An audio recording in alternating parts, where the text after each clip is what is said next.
কিন্তু দেখবেন অনেকে আছে একটু দিতে গেলে, কাউকে দান করতে গেলে কৃপণতা করে কি? ঘরের মধ্যে যে জিনিসটা আমার প্রয়োজনে লাগে না, আমি সাইডে ফেলে রেখেছি, কেউ যদি এলো তা সেটা দিয়ে দিলাম। এটাকে কিন্তু দান বলে না। হাসি মুখে দান করো, দানের সময় কৃপণতা করা যাবে না। দান দেবে তো স্বতঃস্ফূর্ত ভাবে মন থেকে দান করতে হবে। মহারাজ, যে জনা যা চাইবে হাসি মুখে দিতে হবে, দেবার সময় মুখটা শুকিয়ে যাবে সেটা যেন না হয়। সরল মনে দিয়ে দান করতে হবে।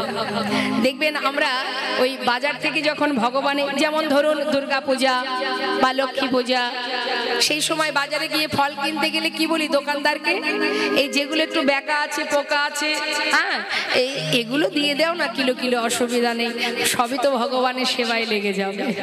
হ্যাঁ, আর আমরা যখনই কোনো ফল কিনতে যাব নিজে খাওয়ার জন্য, দোকানদারকে বলবো, ওই দোকানদার সব থেকে মিষ্টি ফল কোথায় আছে বের করো, কারণ সেটা তো আমি খাবো। আর ভগবানের জন্য যত বেকা টেরা পোকা সব ভগবানের সেবায় লেগে যাবে। তা সেবা দিতে গেলে মন থেকে দিতে হবে, কৃপণতা করা যাবে না। যে যা চাইবে হাসি মুখে দান করতে হবে। ভালো কথা। আরো আছে নিয়ম মহারাজ, শুধু তাই নয়, দান দিতে দিতে যখন সবই শেষ, মনে করুন আপনার ভান্ডারে আর কিচ্ছু নেই, তখনও আপনি মন খারাপ করে বসে থাকলে হবে না। ও মহারাজ, সব শেষে দান দিয়া ভিক্ষার ঝুলি কাঁধে লইয়া, শেষে দান দিয়া ভিক্ষার ঝুলি কাঁধে লইয়া, সব শেষে দান দিয়া, সব শেষে দান দিয়া ভিক্ষার ঝুলি কাঁধে লইয়া, ভিক্ষা মেগে খাবে মন সুখে, ভিক্ষা মেগে খাবে মন সুখে, ভিক্ষা মেগে খাবে মন সুখে। দান ব্রতের এই তো রীতি, দান ব্রতের এই তো রীতি, দান ব্রতের এই তো রীতি, দান ব্রতের এই তো রীতি। শোনো শোনো হে মহারাজ, দান ব্রতের এই তো রীতি, শোনো শোনো হে রাজন, দান ব্রতের এই তো রীতি। ভিক্ষা মেগে খাবে মন সুখে, ভিক্ষা মেগে খাবে মন সুখে। স্বর্গমত্ত পাতাল নিমন্ত্রণ করতে হবে। সব দান দেবার পর দাঁড়ে দাঁড়ে ভিক্ষা করে খাবে, কিন্তু তথাপিও হাসি মুখে, যেন এতটুকু মনে দুঃখ না হয়। হাসি মুখে ভিক্ষা করে দিন কাটাতে হবে মহারাজ, এটাই হলো যজ্ঞের নিয়ম। ভালো কথা। এখন নিমন্ত্রণ পত্র স্বর্গমর্ত পাতাল সবার জন্য লিখেছে মা, লিখে বলরামের হাতে দিয়েছে। বলরাম দেখছে সবার জন্য পত্র লিখেছে, কিন্তু বৃন্দাবনবাসীর জন্য পত্র লেখেনি। বলরাম বলে উঠলেন, কানাই, যে যজ্ঞে বৃন্দাবনবাসী থাকবে না, আমিও তো সেই বৃন্দাবনে থাকি, তাহলে তোর যজ্ঞে আমিও থাকবো না। যারা এত ভালোবাসে তোকে, আজ তাদেরকে ফেলে, তাদেরকে বাদ দিয়ে তুই কি করে যজ্ঞ করবি কানাই? তখন কানাই বলে উঠলেন, দাদা আমি জানি তুমি এমন কথা বলবে, কিন্তু দাদা নিমন্ত্রণ করলে সবাই আসে, আর নিমন্ত্রণ না করলে যারা আসে তারাই তো আমার আপনজন। তাই গৌর হরি বল, হরি বল। আমিও দেখতে চাই বৃন্দাবনে নিমন্ত্রণ পত্র না দিয়ে কেউ যদি আমার কাছে আসে, আমি জানবো সেই হলো আমার আপনজন। কি গো মা, বাড়ির লোককে কেউ পত্র দেয়? পত্র দেয় বাইরের লোককে, ঘরের লোককে পত্র দেয়? দেয় না। তাই দাদা আমি একটু পরীক্ষা করে দেখতে চাই কারা আমাকে ভালোবাসে। কিন্তু তুমি যখন বলছো দাদা আমি আমার মাতা পিতার জন্য পত্র লিখব, গোবিন্দ আমার মা যশোমতী নন্দ মহারাজের জন্য পত্র লিখে দেবর্ষি নারদের হাতে দিলেন। দেবর্ষি নারদ নিমন্ত্রণের দায়িত্ব নিল। বললে দেবর্ষি নারদকে নিমন্ত্রণের দায়িত্ব দেয়া যাক। নারদের বাহন কি? ঢেকি, তাই তো? তা স্বর্গমত্ত পাতাল যেখানেই হোক না কেন, দেবর্ষি নারদের গাড়িটা হচ্ছে কি? ঢেকি, সরু। অলিগলি যদি সরু হয় সেখানে ঢুকে যাবে।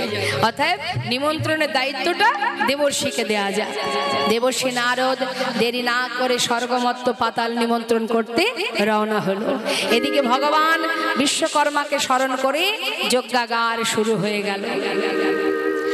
এদিকে ত্রিভুবনে নিমন্ত্রণ করবার পর অবশেষে দেবর্ষী নারদ চললেন বৃন্দাবনে। নিতাই গৌর হরি বল। তাহলে মা আগে নিমন্ত্রণ পেয়েছে কারা? স্বর্গ, মর্ত, পাতাল। শেষে নিমন্ত্রণ পাচ্ছে কারা? বৃন্দাবনবাসী। এখন যখনই সবাই খবর পেয়েছে, খবর পাওয়া মাত্রই সবাই যাচ্ছে দ্বারকায়। আর অবশেষে বৃন্দাবনে পৌঁছালেন দেবর্ষী নারদ। যেই না পৌঁছালেন, চরণে রুনুঝুনু নূপুরের শব্দ শুনলেন কে? মা যশোমতী। মা আমার ক্ষণে চৈতন্য ক্ষণে অচৈতন্য, চোখে ভালো দেখতে পান না। কাঁদতে কাঁদতে কখন না জানি সে অন্ধ হয়ে গেছে। নূপুরের শব্দ পেয়ে জিজ্ঞাসা করছে, কে রে? কে এলি তুই? আমার গোপাল নাকি? দেবর্ষী নারদ বললেন, মা আমি তোমার গোপাল নই, আমি দেবর্ষী। ও দেবর্ষী, কোথা থেকে এলি রে তুই? জানিস কি আমার গোপাল দ্বারকায় কেমন আছে? মা আমি তো সেখান থেকেই এলাম। ও আমার গোপাল কেমন আছে রে? মা জানো তোমার দুই সন্তানই ভালো আছে। আজ সে যজ্ঞ করবে, তার জন্য চিঠি পাঠিয়েছে। এই দেখো তোমাকে নিমন্ত্রণ করেছে, যেতে হবে তোমায়। মা বললেন, দেবর্ষী পত্রে কি লেখা আছে একটু বল না। কেন মা, তুমি নিজে একবার নিজেই পড়ে দেখো। আমার যে দেখবার মতো আর দৃষ্টি নেই, তার জন্য কাঁদতে কাঁদতে নয়নের মনে যদি হারিয়ে যায়, সেই নয়নে কি আর দেখা যায় বাবা? হরি একটিবার বল না, পত্রে কি লেখা আছে একবার শোনা। মা আমি একটা কথা বলি, শোনো। আমি মানছি তুমি সন্তানের জন্য কাঁদতে কাঁদতে আজ তুমি চোখে দেখতে পাচ্ছ না। তোমার সন্তানের লেখা পত্রখানি একবার যদি তুমি নয়নে পরশ করো, আমার বিশ্বাস তোমার পুত্র সে যে ভগবান, তার পরশে তোমার এই দৃষ্টি আবার তুমি ফিরে পাবে। পত্রটি মায়ের হাতে দিয়ে মা একবার বুকের মধ্যে চেপে ধরে, একবার নয়নে স্পর্শ করে। দেবর্ষী নারদ, নন্দ মহারাজ, মা যশোমতী সবাইকে নিমন্ত্রণ করে সমস্ত ব্রজবাসীকে খবর দিচ্ছে। আর এদিকে রাধারানী আমার পাগলিনীর নয়, ধুলায় গড়াগড়ি দিয়ে কাঁদছে। ললিতা, বিশাখা দেবর্ষী নারদকে আসতে দেখে চিৎকার করে ডেকে উঠলেন,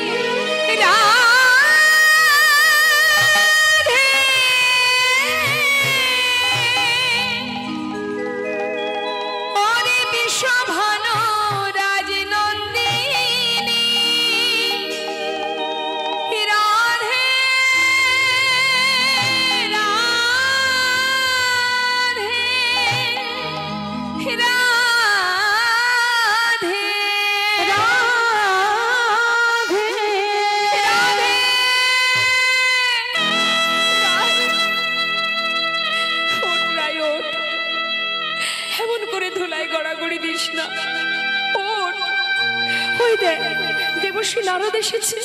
চল চল আমরা শুনে আসি তোর বধূ কেমন আছে। সে যে দ্বারকা থেকে এসেছে রে, চল একবার যাই, কেমন আছে একবার সবাই জেনে আসি।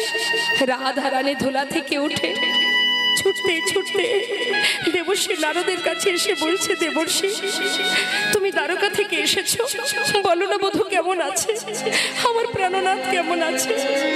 দেবর্ষী নারদ বলছে, শোনো শোনো, সে অনেক ভালো আছে, কুশলে আছে। আমি এসেছি বৃন্দাবনে কেন জানো? একটা শুভ খবর দেবার জন্য। কি খবর? শোনো, আমি কেন এসেছি শুনে নাও। প্রভাসেতে যজ্ঞ করে কৃষ্ণ বলরাম, প্রভাসেতে যজ্ঞ করে কৃষ্ণ বলরাম। প্রভাসেতে ওই না প্রভাসে যজ্ঞ করে কৃষ্ণ বলরাম। সেই যোগের সংবাদ দিতে আমি নারদ যে এলাম, যোগের সংবাদ দিতে নারদ যে এলাম। যাও যাও প্রভাসের তীরে যাও, যাও যাও প্রভাসের তীরে যাও, যাও যাও প্রভাসের তীরে যাও, যাও যাও প্রভাসের তীরে যাও। আর বিলম্ব করো না গো, যাও যাও প্রভাসের তীরে যাও, আর বিলম্ব করো না গো, যাও যাও প্রভাসের তীরে যাও। সেই যোগের সংবাদ দিতে নারদ যে এলাম, যোগের সংবাদ দিতে নারদ যে এলাম। তোমরা আর দেরি করো না, প্রভাসিতে যজ্ঞ করে কৃষ্ণ বলরাম, সেই যজ্ঞের সংবাদ দিতে আমি নারদ এলাম। তোমরা দেরি না করে এক্ষুনি যাত্রা করো। মনের আনন্দে রাধারানী আমার সখী বেষ্টিত হয়ে বলে উঠলেন, সখীরে আর নয়, আজ যেখানে যে স্থানে আমার বধূ নেই সেখানে আমি আর থাকবো না। চল সখী, আমরা চিরতরে সব ফেলে আমার বধূর দেশে চলে যাই। পসরা সাজিয়ে নিয়ে রাধারানী আমার ঘর থেকে বাহির হতে চললেন। মা যোগ্য বার্তা পেয়ে যাত্রা করিলেন আয় বালা গো, যোগ্য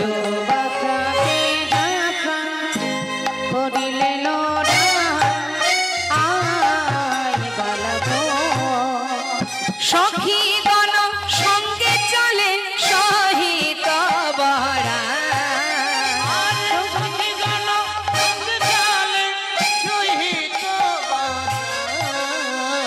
যোগ্য বার্তা পেয়ে যাত্রা করিলেন আয় বালা গো, যোগ্য বার্তা পেয়ে যাত্রা চলিলেন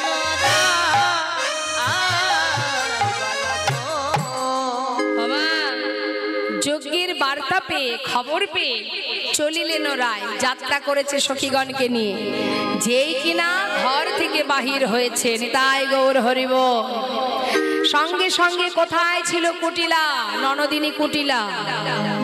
সে দূর থেকে দেখতে পেল তাদের বাড়ির বৌমা মাথায় করে ডালা সাজিয়ে সখী বেষ্টিত হয়ে যাত্রা করছে।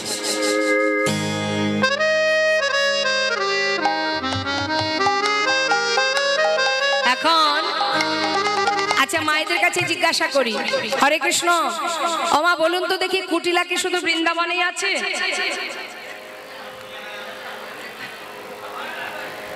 কুটিলা কিন্তু শুধু বৃন্দাবনে আছে তা নয়, কুটিলা সব জায়গায় আছে, তাই না? খুঁজবেন পেয়ে যাবেন কুটিলা। কুটিল মতি যার সেই তো কুটিলা, যে অন্যের ভালো সহ্য করতে পারে না সেই তো কুটিলা। কারোর যদি একটু উন্নতি হয়েছে মুখ ঘুরিয়ে যাতায়াত করবে, দেখবেন মুখের দিকেই তাকাবে না। তা কুটিল মতি যার সেই তো কুটিলা, তাই তো? এখন শুধু যে কুটিলা বৃন্দাবনে আছে তা নয়, কুটিলা ঘরে ঘরে পাওয়া যায়। এখন কুটিলা সে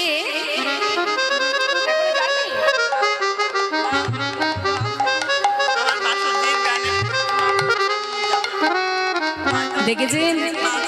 হ্যাঁ বাবা বাবা, দেখেছেন? হ্যাঁ, হরি বল হরি বল।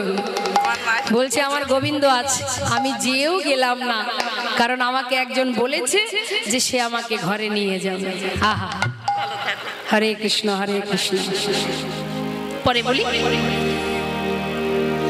এই কথাটা শুনে আমার একটা ঘটনা মনে পড়ে গেল বাবা। নদী পার হয়ে একজন বয়স্ক মা, বৃদ্ধা মা প্রতিদিন গুরুগৃহে আসেন, মানে গুরুকুলে আসেন ভাগবত কথা শ্রবণ করতে। খুব সুন্দর কথা। তা ভাগবত কথা প্রতিদিন শ্রবণ করে। আর যেহেতু নদী পার হয়ে আসে, সন্ধ্যার পরে মাঝি আর পার করবে না, তাই ভাগবত পরিপূর্ণ হয় না, শেষ পর্যন্ত থাকতে পারে না। কিছুটা শুনে, অর্ধেকটা শুনে আবার তাকে তাড়াতাড়ি ফিরে যেতে হয়। তা একদিন তিনি ভাগবতে শুনছে যে গুরুদেব বর্ণনা করছে, বলছেন যে যদি কেউ মনে প্রাণে ভগবানকে ডাকে, সে নাকি ভবসিন্ধু পার করে নিয়ে যায়। হরি বল হরি বল। প্রতিদিন এই কথাটা শোনে, আর সন্ধ্যা হতে না হতেই, সন্ধ্যার আগেই তিনি চলে যান। এখন গুরুর কথা কখনো ব্যর্থ হয় না। মনে মনে ভেবেছে যে আজ আমি ভাগবত শেষ করব, তারপরে ঘরে যাব। যদি সত্যি আমার প্রভু থেকে থাকে, আমাকে নিশ্চয়ই পার করে নিয়ে যাবেন। তাই গৌর হরি বল। এখন দেখতে দেখতে বেশ রাত হয়ে গেছে মা। রাত যখন হয়ে গেছে, মধ্যরাত, ভাগবত পাঠ শেষ, সবাই আপন ঘরে চলে গেল, আর তিনি নদীর ধারে এসে পার করো বলে চিৎকার করছে। বৃদ্ধা মা যখন কাঁদছে, পারে বসে, পাড়ের ঘাটে বসে, একজন ছোট্ট বালক, অর্থাৎ ভগবান বালক রূপে একটা তরি নিয়ে এসে দাঁড়িয়েছে। বুড়িমা, ও বুড়িমা, হবে বুঝি? হ্যাঁ রে বাবা, আমি পার হব। ওঠো ওঠো, এই দেখো আমি তরি এনেছি, নৌকায় ওঠো। নৌকায় উঠেছে। নৌকায় যখন পার হচ্ছে তখন জিজ্ঞাসা করছে বুড়িমা, হ্যাঁ রে খোকা, তোকে তো কোনোদিন আমি দেখিনি। প্রতিদিন আমি পার হই ঠিকই, এত রাত্রে তো কোনোদিন আমি আসিনি, তুই বুঝি রাত্রিবেলা পার করিস? বুড়িমা, না না, আমি পার করি না। তাহলে আজ যে আমায় পার করে নিয়ে যাচ্ছিস? ও বুড়িমা শোনো, প্রতিদিন যিনি পার করে আমি তার ছেলে। তুমি যখন পার করে দাও বলে চিৎকার করছিলে, আমি হঠাৎ আমার ঘুম ভেঙে গেল, দেখলাম বাবা পাশে ঘুমিয়ে আছে, তাহলে আমিই যাই পারটা করে দিই, তাই আমি এসেছি। যাক, খুব ভালো করেছিস। প্রতিদিন রাত্রে ভাগবত শেষ হলে ওই ছোট্ট বালক রূপে ভগবান বুড়িমাকে পার করে নিয়ে যায়। তিনি তো আর এত ভিতরের ঘটনা জানে না মা, যে কে এসেছেন তার কাছে। প্রতিদিন পার হয়। একদিন গুরুদেব জিজ্ঞাসা করছে, মা আমি জানি তোর ঘর নদীর ওই পারে, তুই প্রতিদিন ভাগবত শেষ করে মধ্যরাত্রে পার হয়ে যাস, তোকে পার করে দে কি? কে পার করে? গুরুদেব, ওই যে মাঝি আছে না, ওই মাঝির একটা ছেলে আছে, সে প্রতিদিন রাত্রে আমাকে পার করে নিয়ে যায়। মাঝির ছেলে? ওকে তো আমি চিনি, ও তো আমারই শিষ্য, ওর তো কোনো সন্তান নেই। সন্তান নেই? তাহলে আমাকে কে পার করে নিয়ে যায়? আজ আমি তোর সঙ্গে যাব, আমি নিজে চোখে দেখতে চাই। বেশ, তাই হবে। ঠিক মধ্যরাতে গুরুদেব শিষ্যের হাত ধরে গেছে, দাঁড়ে গিয়ে তীরে গিয়ে ডাকছে, মাঝিকে ডাকছে, পার করে দাও, পার করে দাও। আবার বালক রূপে ভগবান নৌকা নিয়ে তীরে এসে দাঁড়িয়েছে। বুড়িমা, এই দেখো এসেছি, ওঠো। যেই না নৌকায় উঠেছে, পাশে তাকিয়ে দেখছে গুরুদেব। গুরুদেব ওঠেনি।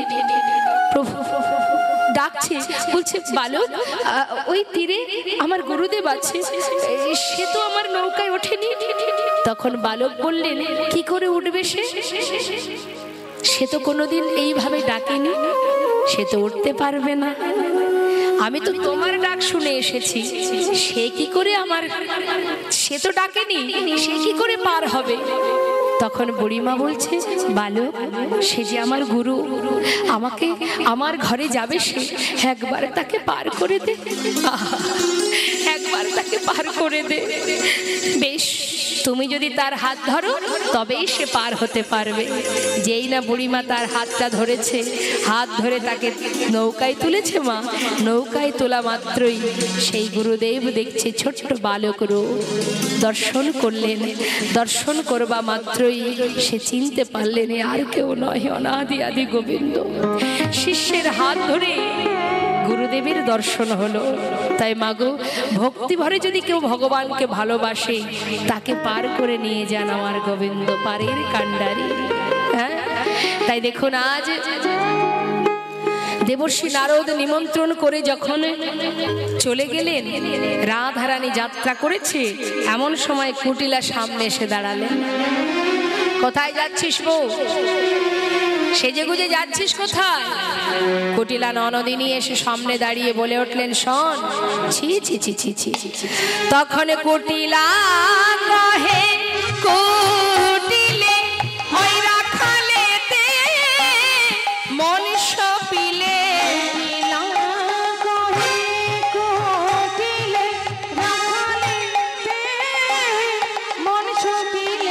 চিরকালে তোর কলঙ্ক গেল, ও না ওলো রাধিল, চিরকাল তোর ওলো রাধিল, চিরকাল ওলো রাধিল, চিরকাল তোর ওলো রাধিল, চিরকাল তোর। ছি ছি ছি ছি ছি ছি। হ্যাঁ রে বউ, ওই রাখালেতে মন সপেছিস, আজ নিজের পতি ছেড়ে পতির কুলে কালি দিয়ে, সংসারের কুলে কালি দিয়ে ওই কেলে ছোড়ার কাছে যাচ্ছিস। শোনব, এইখানে দাঁড়িয়ে থাক, আমি একবার দাদাকে ডেকে নিয়ে আসি। রাধারানী বললেন, ননদিনী আমি এখানেই দাঁড়িয়ে থাকবো, যাও তুমি তোমার দাদাকে ডেকে নিয়ে এসো। কথা দিচ্ছি যত সময় তুমি না আসবে আমি এখান থেকে কোথাও যাব না। এদিকে রাধারানী দাঁড়িয়ে আছে, কুটিলা গেছে আয়ানকে ডাকতে, দাদা ও দাদা এদিকে এসো। আয়ান বলছে, দেখ কুটিলা, তোর জন্য ঠিক করে মায়ের পূজাটাও আমি করতে পারি না, প্রতিদিন এসে তুই জ্বালাস, নিশ্চয়ই কোনো না কোনো কথা বলার জন্য এসেছিস। আর কার কথাই বলবি? একমাত্র আমার বউ ছাড়া তোর তো আর মুখে কোনো কথা নেই। কি হয়েছে বল? আমি তো কথা বললে তোমার রাগ হয়, সহ্য হয় না। বলি শোনো, বউটাকে নিশ্চিন্তে ছেড়ে দিয়েছো, সে কোথায় যায় বা না যায় একটু খেয়াল রাখবে না? হ্যাঁ শোনো, তোমার বউ আজকে তোমার কুলে কালি দিয়ে যাচ্ছে ওই কেলে ছোড়ার কাছে।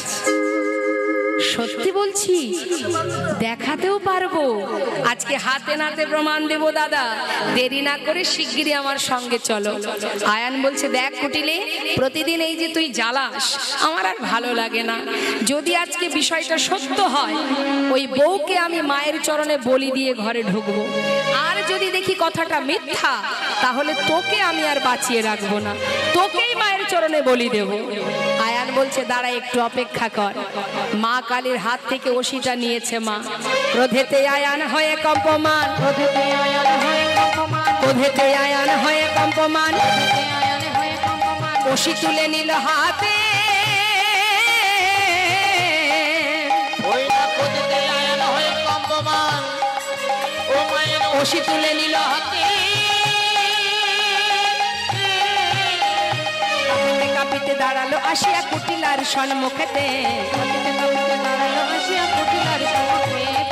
এই দেখ ওষি নিয়ে এসেছি, এই দেখ ওষি নিয়ে এসেছি, এই দেখ ওষি নিয়ে এসেছি, এই দেখ ওষি নিয়ে এসেছি, ফুলের কাঁটা দূর করিতে, এই দেখ ওষি নিয়ে এসেছি, আমার ফুলের কাঁটা দূর করিতে, এই দেখ ওষি নিয়ে এসেছি। কাঁপিতে কাঁপিতে দাঁড়ালো আসিয়া কুটিলার সম্মুখেতে, কাঁপিতে দাঁড়ালো আসিয়া কুটিলার সম্মুখেতে। দেখতে পাচ্ছিস, আজকে ওই বউকে বলি দিয়ে তবে আমি ঘরে ঢুকবো। হ্যাঁ, কুটিলার হাত ধরে আয়ান হাতে ওষিটা নিয়ে এবার যাচ্ছে।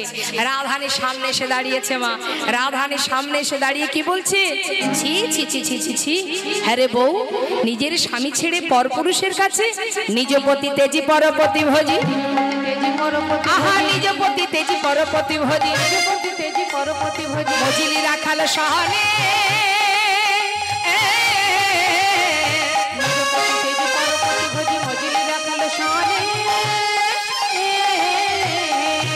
তোর হলো পুণ্যকালে ঘুচাবো জঞ্জালে ছিল তোর কপালে, হলো পুণ্যকালে ঘুচাবো জঞ্জালে ছিল বুঝি কপালে, রাধে তোর প্রাণনা শিব, রাধে তোর প্রাণনা শিব, চুলের কাঁটা দূর করিব, রাধে তোর প্রাণনা শিব, ফুলের কাঁটা দূর করিব, রাধে তোর প্রাণনা শিব, হলো পুণ্যকাল ঘুচাবো জঞ্জালে ছিল তোর কপালে, হলো পুণ্যকাল ঘুচাবো জঞ্জালে ছিল কপালে। আজ আর তোকে বাঁচিয়ে রাখবো না। কুটিলা যা বলেছে একটাও মিথ্যে নয়, তোকে আজকে মায়ের চরণে বলি দিয়ে তারপরে ঘরে ঢুকবো।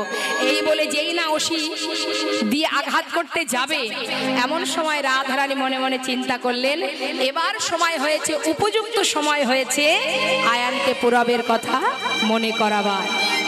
তাই দেরি না করে রাধারানী যোগমায়াকে স্মরণ করে এবার কালী মূরতি হয়ে দাঁড়ালেন। মহাজন পদাবলিতে বলছেন, দেবশ্রী নারদকে পথের ধারে দেখতে পেয়ে ভগবান করজোড়ে জিজ্ঞাসা করলেন, দেবশ্রী আমি বুঝতে পেরেছি তুমি বৃন্দাবন থেকে এসেছো, ভিতরে এসো। ভিতরে নিয়ে গিয়ে দেবশ্রী নারদকে আসন পেতে বসতে দিলেন। জিজ্ঞাসা করলেন, গোবিন্দ দেবশ্রী বৃন্দাবনে সবাই কেমন আছে? তারা সবাই কুশলে আছে তো? দেবশ্রী নারদ মুখের দিকে তাকিয়ে বলে উঠলেন, হে মহারাজ, বৃন্দাবনবাসী কেমন আছে সেটা না হয় নাই বা শুনলে, সেটা জানার দরকার নেই। তারা যে তোমায় বড় ভালোবাসে, ছেড়ে দাও তাদের কথা। আজ আমি এলাম কেন জানো? তোমার দিকে চেয়ে আমার বড় দুঃখ হচ্ছে মহারাজ। আমার দিকে চেয়ে কেন মহারাজ? জীবনে আর কত পাপ কর্ম করবে, আর কত পাপ কুড়াবে? পাপ, হ্যাঁ, সকলকে কাঁদাচ্ছ তুমি। প্রত্যেকের চোখের জল, এক একটি চোখের জলের বিন্দু তোমার জীবনে অভিশাপ হয়ে দাঁড়াচ্ছে। মনে আছে সেদিনের কথা, সেই কুরুক্ষেত্রের কথা? কত মাকে কাঁদিয়েছো তুমি, সবার চোখের জল তোমার জীবনের অভিশাপ। বৃন্দাবনবাসী সবাই কাঁদছে, সবার চোখের জল সে যে তোমার অভিশাপ হচ্ছে মহারাজ। তোমার কি দশা হবে সেটা ভেবেই আমি কাঁদছি। এই অভিশাপ থেকে তোমাকে উদ্ধার হতে হবে। মুক্তির কি পথ আছে দেবর্ষি? কি করব আমি, আমার উপায় কি? দেবর্ষি নারদ বলছে মহারাজ, উপায় তো অবশ্যই আছে। আমি যদি কোনো উপায় বলে দিই, সেই উপায় কি তুমি গ্রহণ করবে? বেশ মুনির দেবর্ষি, তুমি বলে দাও কি করতে হবে আমায়। মহারাজ, জীবনের সমস্ত পাপ খণ্ডনের একমাত্র কাজ হলো যজ্ঞ করা। মহারাজ, মনে আছে ত্রেতা যুগের কথা? ত্রেতায় রামের রাজা ছিল, অশ্বমের যজ্ঞ কইল। ত্রেতায় রামের রাজা ছিল, অশ্বমের যজ্ঞ কইল। ত্রেতাতে রাজা ছিল, ত্রেতাতে রাজা ছিল, অশ্বমেতে যজ্ঞ কইল। দানব্রত যজ্ঞ হবে, দানব্রত যজ্ঞ হবে, মহারাজ দানব্রত যজ্ঞ হবে।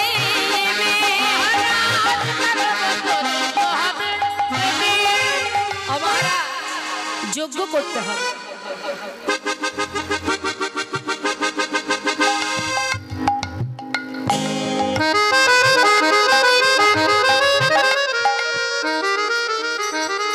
জয় রাধে রাধে, হরে কৃষ্ণ।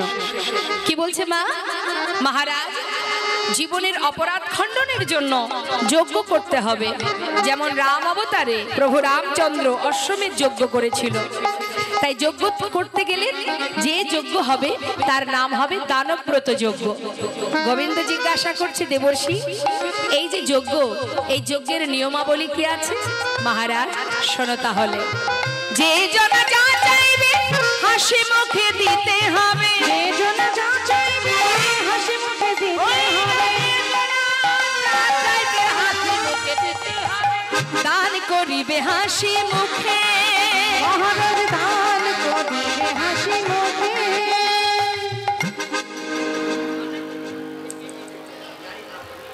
গাড়ি পাবেন না, কিসে যাবেন? চরণবাবু ট্রেনে? আচ্ছা ঠিক আছে। রাধে রাধে, হরে কৃষ্ণ। তো মা, এবার একটু মন দিতে হবে কথার মধ্যে। কি বলছে? এই যে যজ্ঞ, যে জনা যা চাইবে হাসি মুখে দিতে হবে। নবকদম্বিনী যিনি রসের পরিপাটি, নবকদম্বিনী যিনি রসের পরিপাটি, রাধারানী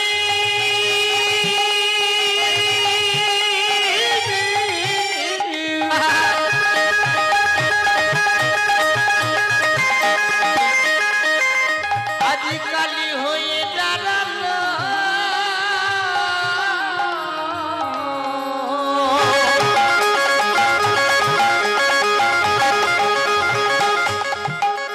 ওই আয়ানকে ভুলাবা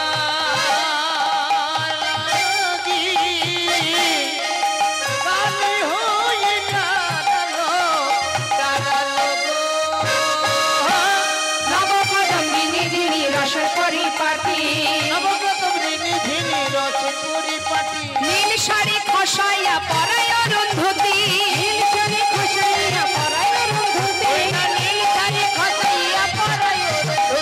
কালী মূরতি হয়ে রায় দাঁড়াইল,